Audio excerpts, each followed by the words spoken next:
Maraming batas natin ang luma na. Maraming batas din ang hindi pa naipapasa. Ano nga bang nangyayari at bakit usad pagong ang dalawang kamara ng Kongreso sa kanilang trabaho? Panahon na naman ng typhoid fever at sa pagkakataong ito, Pasay na naman ang tinamaan. Paano mo po protektahan ang inyong pamilya mula sa sakit na ito? Usok mula sa natutunaw na bakal. Yan naman ang nirereklamo ng isang barangay sa Trece Martires City sa Cavite. May kinalaman kaya ang maruming usok sa pagkakasakit ng mga taga rito? Personal naming inalam. Sinaliksik ang bawat anggulo. Bawat detalye kinumpleto. Ang lahat ng yan ay nakatala Sa Reporter's Notebook.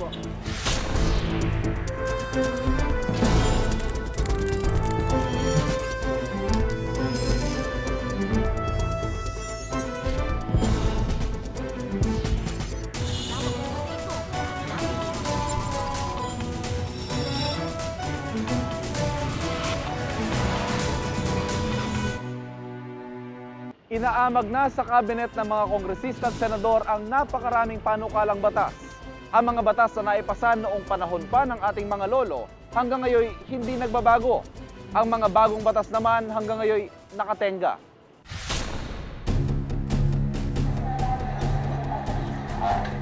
Nitong nakaraang Nobyembre, isang raid ang isinagawa sa isang apartment sa San Fernando, La Union. Huling-huli ang mga minor de edad na babaeng naguhubad sa harap ng internet kapalitang pera. Inaresto ang may pakana pero di nagtagal.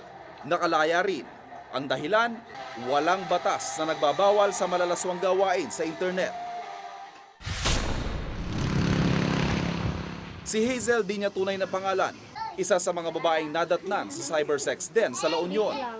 Ang 16 na taong gulang na batang ito ay nirecruit na maghubad para sa mga foreigner sa harap ng computer na may kamera. Nagsisisi po ako. Dapat hindi ko na lang ginawa yun kasi hindi ko naman alam na gano'n yung trabaho namin. Pag lumalabas kami ng ate ko, mga bata dyan, cybersex yung sabi niya. Ang panukalang batas na poprotekta sana sa mga tulad ni Hazel, halos 3 taon nang natutulog sa Kongreso. Kung may papatupad, ipagbabawal nito ang mga krimen sa cyberspace gaya ng hacking, copyright infringement, at child pornography sa internet. We are not talking about Habang nagpapatumpik-tumpik ang mga mababatas natin sa pagpasa ng batas laban sa mga nananamantala, 2 sa bawat 10 insidenteng may kinalaman sa cybercrime ang hindi nayaharap sa korte. Ang 8 namang natitira, hinahanapan na lang ng ibang kasong pwedeng isampa. Aminado si Major Albert Pahente ng Criminal Investigation and Detection Group o CIDG. Nahihirapan silang labanan ang cybercrimes. Ang consequences niyan, hindi natin didiman na sila on the specific immoral act. So whatever is available na batas na na-violate nila, let's say human trafficking, doon na natin sila mapipindam. Pero mababaw yun. Yung mas malalim na act na ginawa nila na it's really immoral, ay hindi natin mabigyan ng solusyon. Isa lang daw ang cybercrime sa mga patunay na di makasabay ang ating mga batas sa usad ng panahon. Ayon sa eksperto, marami sa mga batas na pinaiiral sa kasalukuyan. 19 kopong-kopong pa isinulat, kaya di naakma sa panahon. Talagang medyo over 100 years old na yung batas na yan. So we have really archaic provisions.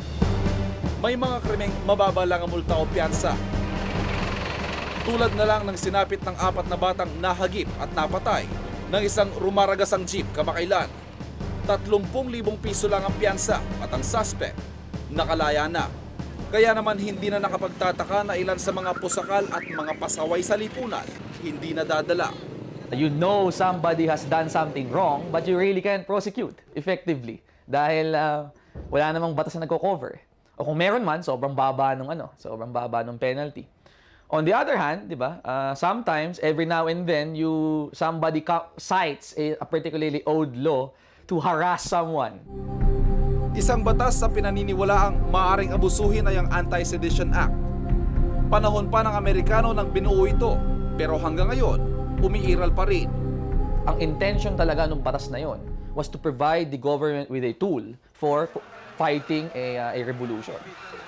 as late as, the 80s or the 90s, government was still filing inciting to sedition cases against mga aktivista.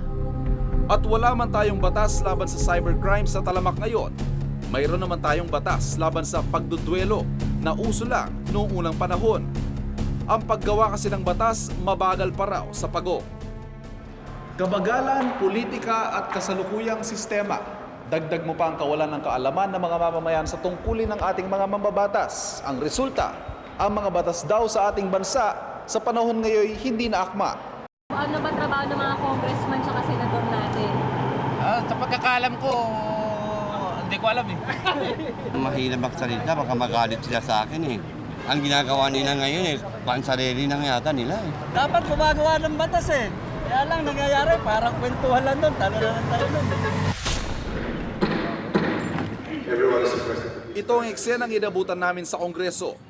Alas 4 takdang oras para simulan ang sesyon pero mabibilang mo lang sa iyong mga daliri ang mga dumating sa tamang oras. Even district engineers and members of the rank and file Habang nagdedebate at nagtatalumpati ang ilan, ang iba'y may kanya-kanyang kwentuhan. in return for favors that this is, I could propose a secretary. Sa bawat araw na ganito ang kalakaran, umaabot sa 50,000 piso ang ginagastos para sa kuryente, merienda at iba pang kailangan sa sesyon. Samantala may halos 4,000 panukalang batas ang inaalikabok sa Kongreso.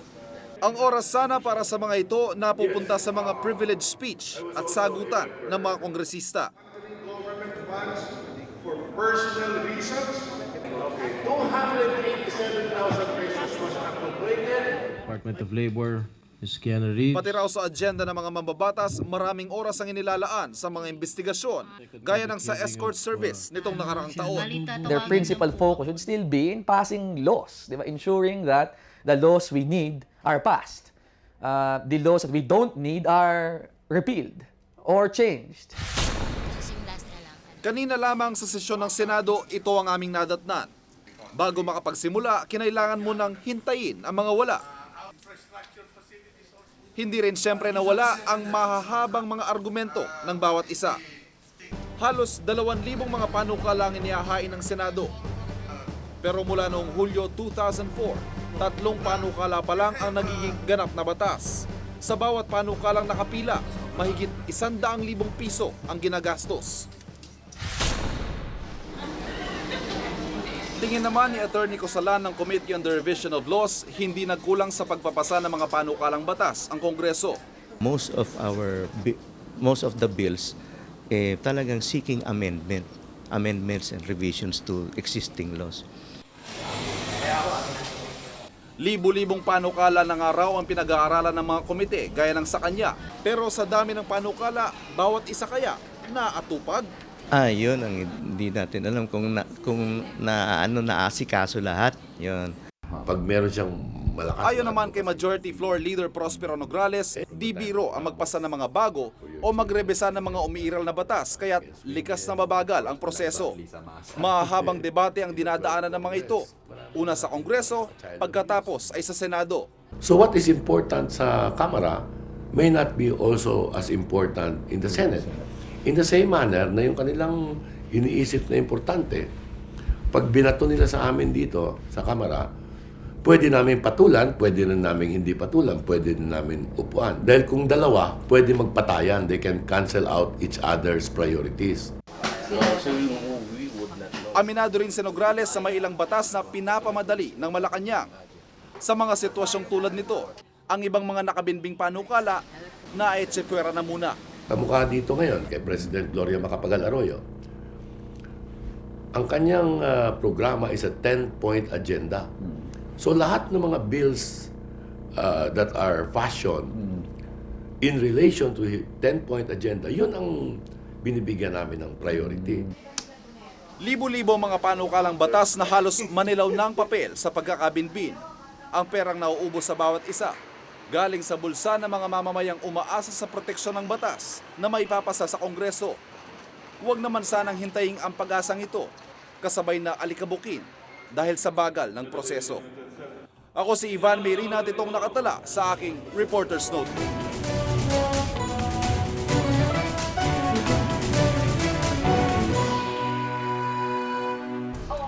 Sa tubo ng ating tubig na inumin, dumadaloy nga raw ba si kamatayan? Alamin sa pagpapatuloy ng Reporter's Notebook.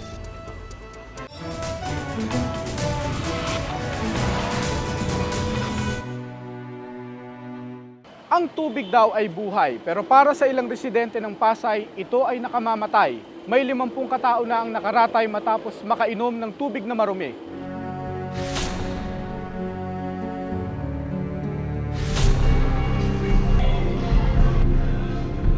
Uso na naman ang typhoid fever o typhus at ngayon ang Pasay City ang unang tinamaan. Mahigit 6 na po na ang isinugod sa ospital. Sa barangay 123 pa lang, 54 na ang nalagay sa kritikal na kondisyon. 2 na ang patay. Mahirap talagang mag-iisa. Noong nakaraang buwan na biyuda dahil sa typhus si Aling Nita. Una muna'y nasira ang tiyan at nagkaroon ng mataas na lagnat ang kanyang mister.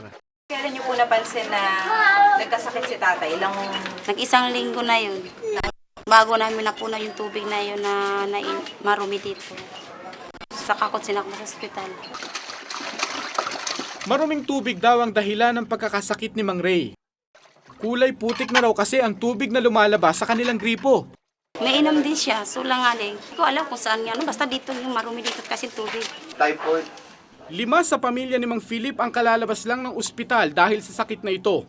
May 50,000 piso na ang kanilang nagagastos para maisalba ang buhay ng kanyang ama, kapatid at mga pamangkin.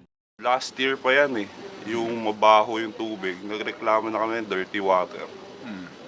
Hindi nila inaksyonan. So, simula nung nagpalit sila ng tubo, yung sinasabi nilang para makita nila kung yung mga illegal connections, ayun ang inaano nila para nagpalit sila ng tubo.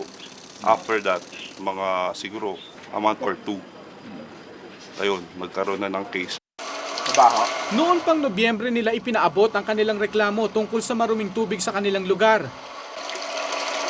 Di raw agad umaksyon ang Maynilad na may hawak ng serbisyo sa kanilang lugar.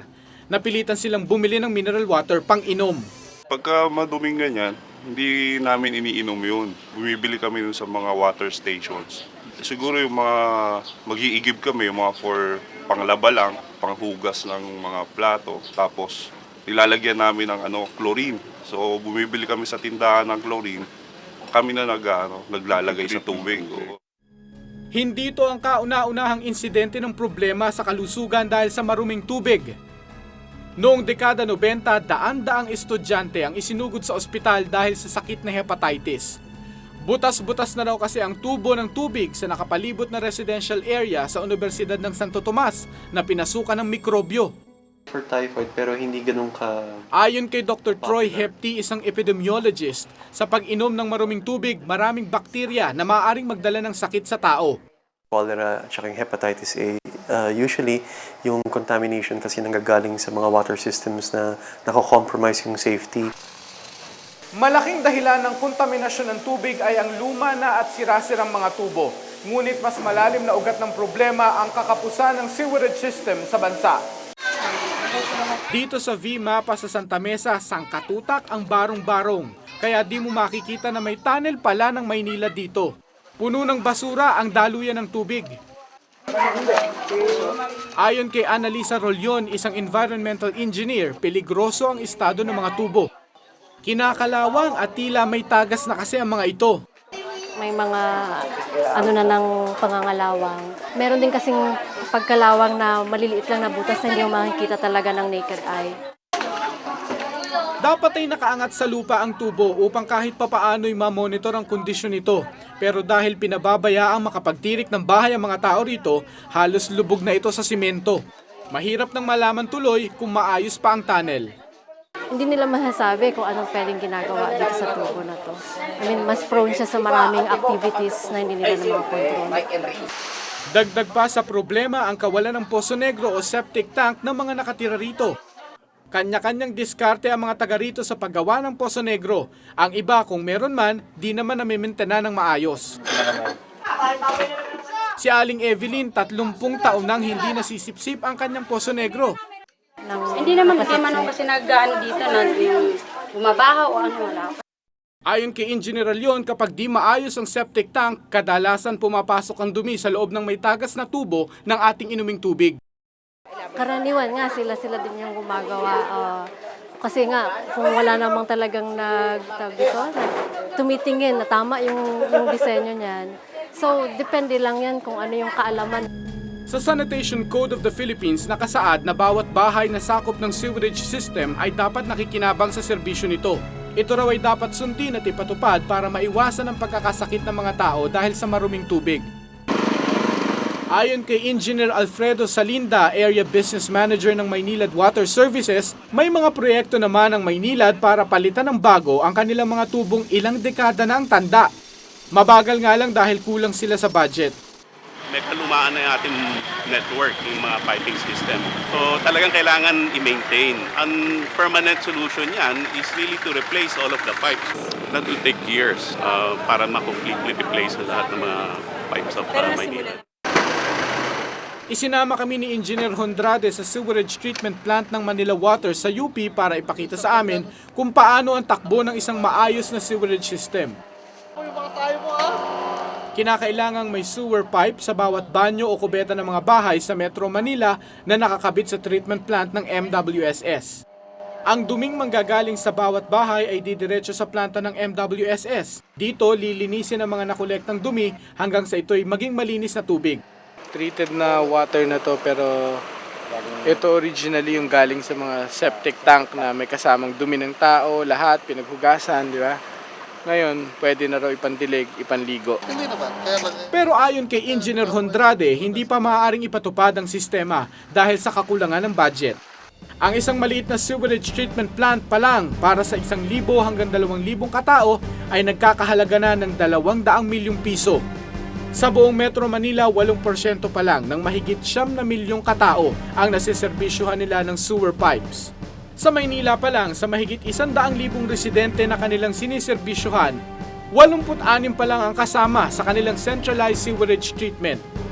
Dagdag pa raw dito ang hindi pagpapakonekta ng publiko sa sewerage pipe dahil kakabit nito ay pagtaas ng bayad sa tubig. Dapat yan, walang exempted yan eh. Dapat lagyan natin ng lahat yan eh. And directly, dapat sila nakatutok sila sa sewerage natin. Ayon naman sa Department of Health, hindi na nila sakop ang implementasyon ng Sanitation Code. Trabaho na raw ito ng mga lokal na pamahalaan. Ang DOH, being the national agency, just monitors yung mga yan dahil ang health services is already devolved to the city executives. Parang larong basketball ang problema. Pasa-pasa, walang gustong tumayo sa responsibilidad. Ang sigurado ang talo sa larong ito ang publiko. Ako si Mark Salazar at ito ang nakatala sa aking Reporter's Notebook.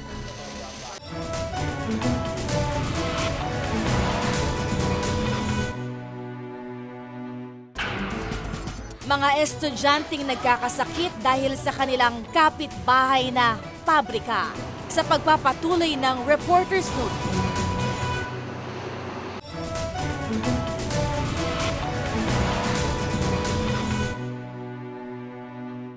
Usok mula sa isang pabrika pumapasok sa baga ng mga estudyante sa paaralang katabi. Papaano na ipatayo ang isang pabrika sa gitna ng isang residential area?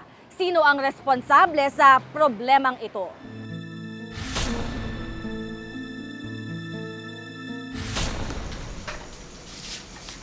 Sariwa pa sa isip ni Mang Dante ang huling alaala ni Edwina, ang namayapang misis. Mahigit 1 buwan pa lang nakalilipas ng bawian ng buhay ang kanyang pinakamamahal na asawa. Ang dahilan ng kanyang pagkamatay, emphysema o sakit sa baga. Isang sakit na nakukuha sa malimit na paglanghap ng maruming usok. Pero si Edwina pati ang kanyang mga kasamahan sa bahay, hindi naninigarilyo. Nagkakaroon ng emphysema. Okay, so nagtaka nga ako kasi in-interview ko ititignan ko yung family history niya kung may naninigarilyo, kung husband niya naninigarilyo, o dun sa bahay may naninigarilyo. Wala naman daw. Then I found out nga na sa eskwelahan daw nila, medyo merong malapit na factory na nag-i-emit ng smoke.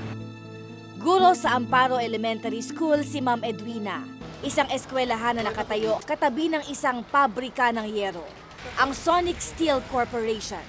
Nagbubuga raw ito ng maruming usok. Paniwala ni Mang Dante, biktima ng pabrika ang kanyang asawa.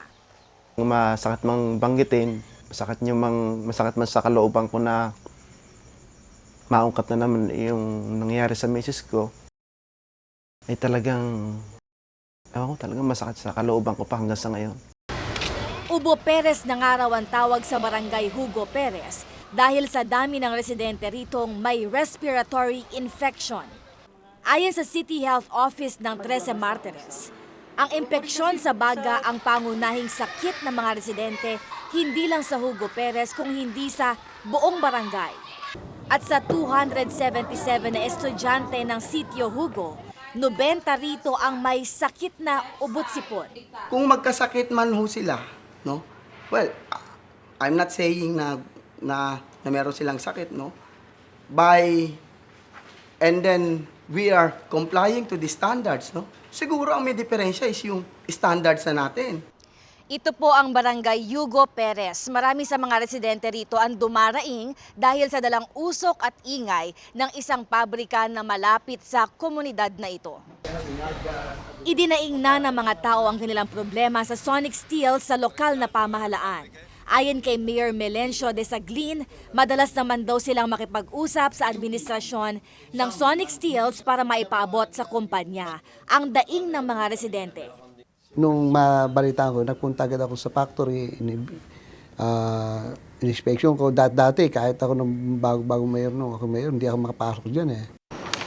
Nagtataka naman ang Earth Savers Movement, isang non-government organization o NGO na tumutulong sa mga residente ng Hugo Perez kung paano nakakakuha ng permit ang Sonic Steel para makapag-operate. Sa isang chemical test na isinagawa ng grupo sa usok na nagmumula sa Sonic Steel, bumagsak ang kumpanya sa dami ng lead na ibinubuga kasama ng usok. 8 beses daw na mas mataas sa standard lead content ang ibinubuga ng Sonic Steel.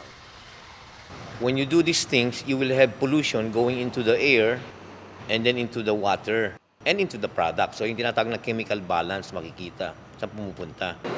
Kung masyado raw kasing mataas ang lead content na ibinubuga ng isang pabrika, maaari itong magdulot ng mga sakit sa mga taong nakakalanghap ng usok.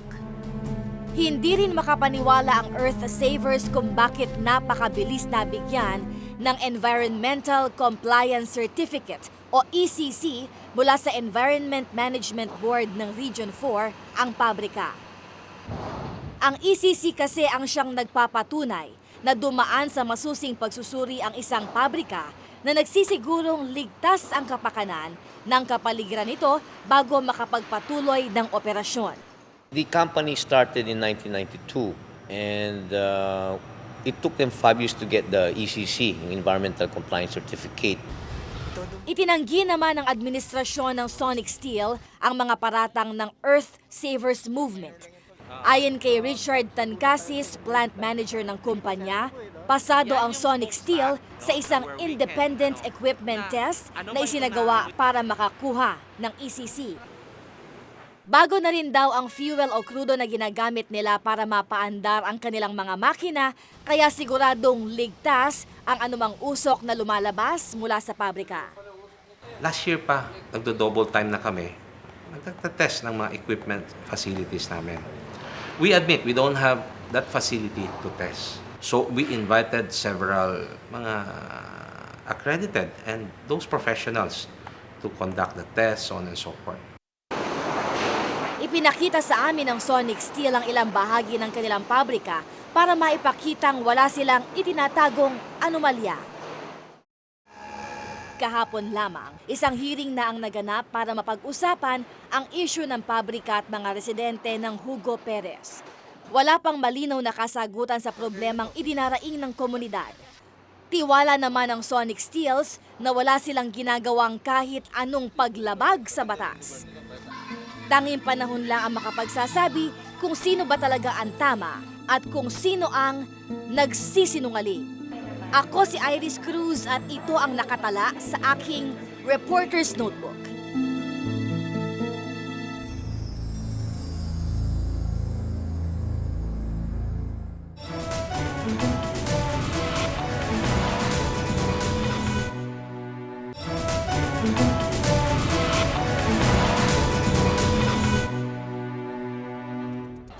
Kung may nais kayong ipasiyasat na issue o balita, maaari kayong tumawag sa amin sa numerong 928-4239. Maaari rin kayong mag-email sa amin sa reportersnotebook@gmanetwork.com. Para sa malalimang pagtingin sa mga issue at balita, samahan kaming muli sa susunod na Martes. Ako si Iris Cruz. Ako si Mark Salazar. Ako si Ivan Merina at ito ang Reporters Notebook.